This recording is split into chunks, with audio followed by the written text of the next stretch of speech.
இப்போலாம் இல்லை, அந்த காலத்திலேயே வந்து நான் சிகப்பு மனிதன்லாம் சும்மா ஸ்கூட்டரில் வருவார். புரட்சியாளர் எம்ஜிஆர் அவர்கள், கேப்டன் விஜயகாந்த் அவர்கள், சூப்பர் ஸ்டார் ரஜினிகாந்த் அவர்கள், இது எல்லாமே அந்த குழந்தை தானே அவங்க உடம்புல மனசில் எல்லாத்தையும் இருந்துக்கிட்டே இருக்கும். மற்றபடி இந்த கொடூரமான பார்வைலாம் இல்லை விட்டுலாம். ரொம்ப சாப்பிட்ட நாள். இன்னும் பாருங்க, ஒரு வேஷ்டி சட்டை போட்டு சுற்றுவார். நம்ம யாராவது சுற்றுவாங்களா?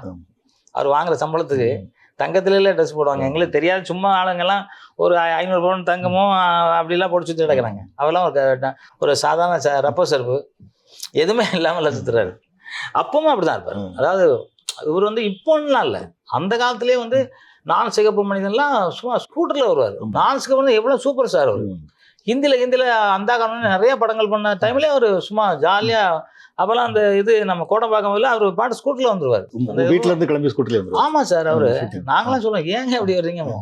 அப்படி வந்துருவார். அவர்லாம் அப்போல்லாம் இவ்வளோ கூட்டமும் கிடையாது சார். ரோட்டில் இவ்வளோ கூட்டம் கிடையாது. என்னென்ன கூட்டம் அப்போ மெட்ராஸில் மட்டும் 18 லட்சம் பேர் வந்தாங்க. அன்றைக்கி 1.5 கோடி பேர் இருக்காங்க. என்ன பாருங்க, இப்போல்லாம் நடந்து வர முடியாது. நானே நடந்து போக முடியல. நானே வந்து கூட போட்டோ எடுக்கணுங்கிறாங்க. அப்போ அவர்லாம் எப்படி இருக்கும்? அதனால் நல்ல மனிதர் அவர், ரொம்ப நல்ல மனுஷன். அவரும் எனக்கு தெரிஞ்சல அவரும் ரொம்ப நல்ல